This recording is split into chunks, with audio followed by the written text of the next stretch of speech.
November is the time to plant garlic. Um, I've decided to plant the garlic here.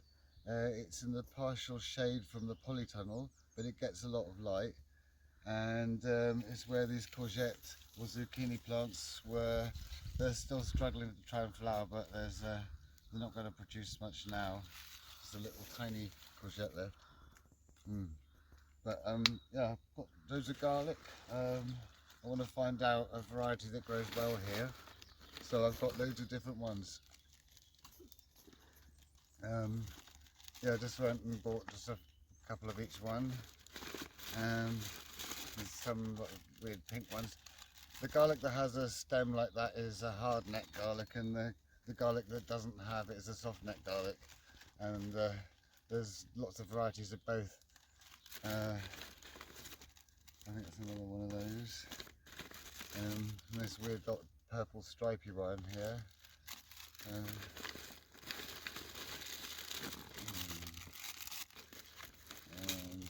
that one. And that one's like a good example of a soft neck one.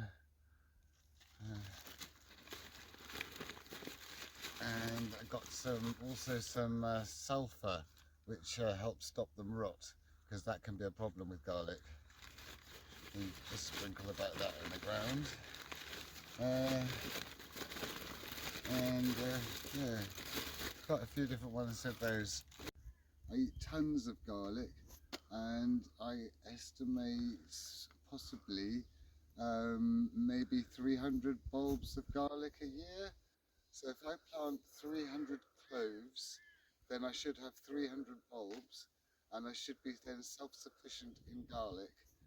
And then in following years, I can then save my biggest cloves and my biggest bulbs to then grow for the future. I have to decide whether I'm going to dig this straw in or whether I'm going to scrape it away and then use it again as mulch with some fresh straw as well. It's quite not too rotted, so I think I might clear some of that away, and then I'm going to get the weeds out. These courgettes are really manky. You know, they've got a bit green on the ends, but they're really completely manky. I could just like dig them in, that'll be fine, they won't grow. Yeah, so I think I'll get started moving some of this straw away. This straw is hardly rotted, so I could just dig it up like that, and it'll just I could just use it again. So for now I'll just lob this straw over here, because I want my garlic bed to go here.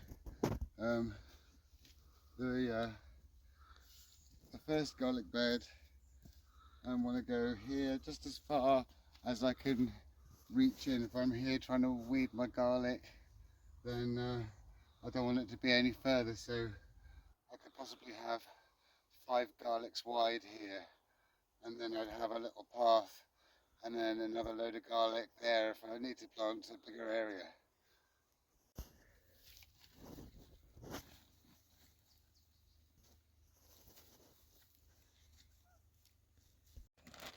And then I'm going to dig in some rotted manure, but you can use compost.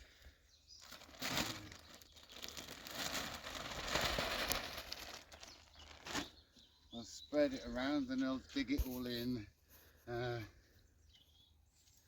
nicely. The garlic will like the semi-shade brought by the polytunnel, also the extra warmth it brings, but it's not essential. I'm just going to make the border just wide enough so I can reach in. So that should be ideal, just like that. And then I'll dig it in and remove any weeds as well that I see on the way.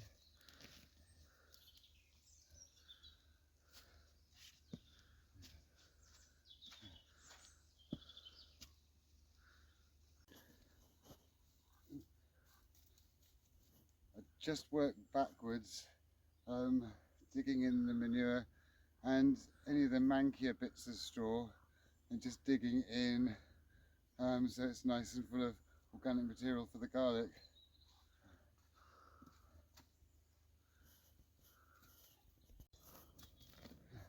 Make sure you break up any big lumps, and then just like bash it a bit so it's not any lumps.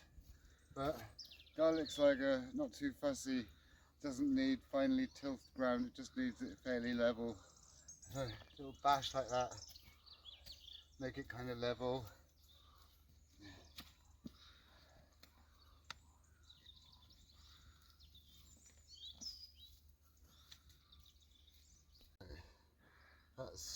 That should do.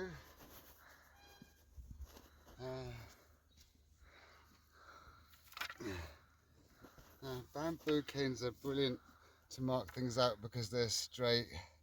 The garlic likes to go 3 inches apart, which is that far, so a hand's width apart. So I'm going to put the first line like there, not too close to the polytunnel, and then I'm going to mark a hand's width here, so it's like there, and a hand's width there, which is there. So it's really close together, but that's all we need. These are just some shop bought garlic. I just want to compare, see which ones grow best. I want the widest variety possible. Notice they grow on this little bit at the bottom, and you break them off from that carefully so they've got a bit of root on them, a bit of this like root plate bit, and the biggest bulbs, or the biggest cloves are the best ones to plant because they apparently make the biggest cloves for next year. So I want to put them like a hand width apart, so there, and just put them out where they're going to go so I can see them. Because once you plant them, you can't see them anymore. So it's good to sort of plant them all together at the last minute and just sort of carefully break them apart. Now, people say you shouldn't plant the little ones, so I'm going to put the little ones aside and not plant the little ones. That's the really big ones that can go there. And just go along the row,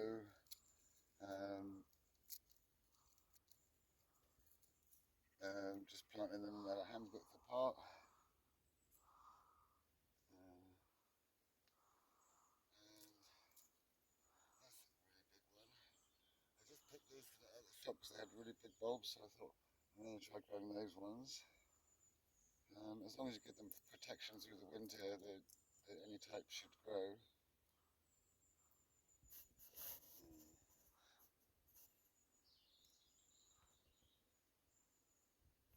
Starting a third row here, again a hand width apart, so hand width that end and that end there. And these are Germidor, so a purpley garlic, and they're really quite nice to look at. They've got this big stem coming up to the middle, so they're quite difficult to get apart. So I've got to be a bit patient with them. And I just place them out again like the same distance apart, 3 inches hand width. Just line them up with the other row, and I leave them all there and plant them all together so I can see where they are, and it's much easier. A bit like planting daffodils really. When I'm planting daffodils, I space them all out and I see where they all are and move them around a bit till I'm happy with them, and then I come and just go around and plant the whole lot.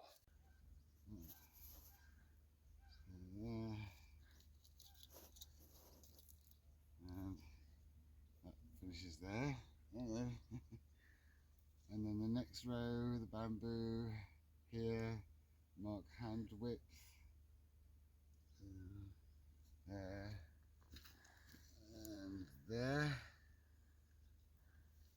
Any little cloves like that, I'm just putting in a little pile there. I'm only using big cloves and just lining them up here. But this bit here where I've been treading, I'm just going to loosen the soil there a bit.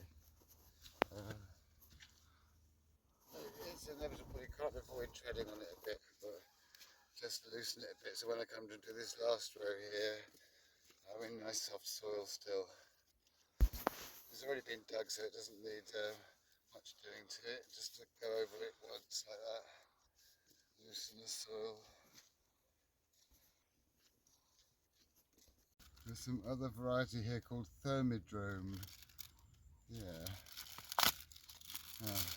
They look like another hardnut one, but I'm not totally sure.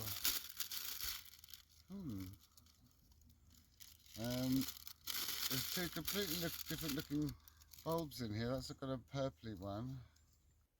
That looks a bit minging. Right, if they look diseased or anything, don't use them. That looks nasty, yeah.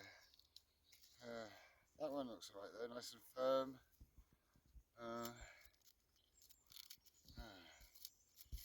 Yeah, always check them, see if they're manky. Any outer loose bits of the paper can come off. Make sure you've got the little rooting base bit and a layer of paper, but it doesn't much of a bit of paper breaks off, it will still grow. And just go along spacing them out. Gently break them off so they've got a nice little bit of root bit. See, on the base there's a little bit of root bit, and that's what it's going to use for its roots next year. But in fact, they'll grow a bit this year. They'll just grow a bit, and then when the frost comes, they'll stop growing, and then they'll grow next spring. They always do that a bit. That's why it's good not to plant them too early. That's why I put them in November, because if you plant them in October or September, they might just grow too much, and then when they start growing next year, they'll already think that they're going to go straight to flower. So you want to do them late in the year, like November, maybe 2 weeks before the really bad weather and the heavy frosts come.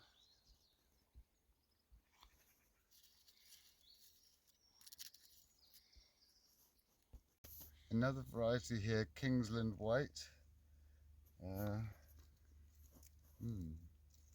It's kind of small.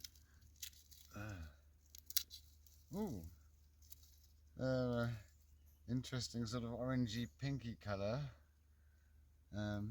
Just come along here, lining them up with the other rows. I think this is probably wide enough here. I can just, if I kneel here, then I can comfortably lean in and weed here, and I could have a path here, and then another so many rows wide. Let's see, has 1, 2, 3, 4, 5, 6 rows. Any more than that, it would be a bit backachy trying to reach there and weed, but that's fine. And then this other side, I could have some more. So I'll just finish off this row. One there, one there, and one there. And now I've got them all in. I can see where they all are. They're all lined up nicely. And now I can remove the bamboo canes completely and plant them. Where each one is, I'm just digging down a hole about so deep so that the very, very top bit sticks out of the ground. Remember, the flat bit where the roots come out goes down and the pointy bit goes up. So just wherever they were or wherever I put them, just drill a little hole. You can use a trowel if you want, or a little stick or something. I'll just use my finger and just put it in so the little tips just sticking out of the ground, and then just go along the whole thing and just put them exactly where they are, with just a little tip sticking out of the ground. It's quite quick, just go around like that.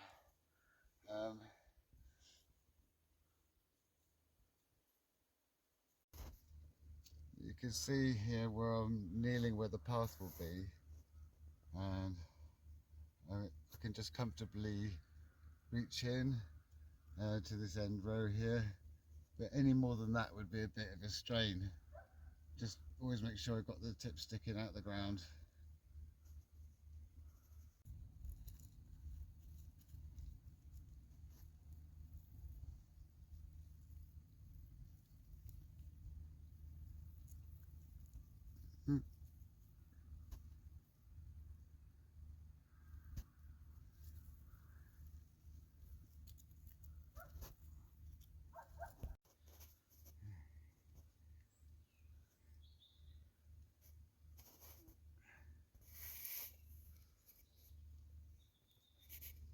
Now I'd sprinkle a little bit of sulphur just to help stop them rotting. This garlic's quite prone to rotting, just a little bit of sulphur like that. Some people put it on before, I put it on afterwards. That should do, and that just helps reduce the chance of them rotting. And now just temporarily using this bamboo cane as a marker for where they are, which is there, and then I'm just going to cover it over with some of this straw, just sort of 4 inches 10 centimeters deep. I was going to use new straw, but this is still fine. I should be able to easily reach into here and weed, and just like that should be fine. The straw protects from the weeds and also protects the bulbs from harsh winter frosts. So that's that chunk done. I can have like a path here which can just be straw as well, and then another chunk of garlic here, and possibly carry on garlic all the way down there as well. I've lost count of how many I put in, but I've got a hell of a lot more to do. I think I'm about a third of the way through that bag, so I hope this is useful. If you like this video, please press the like button and subscribe to the channel, and if you press the little me which is down there somewhere, you can see my other videos, and I shall see you next time.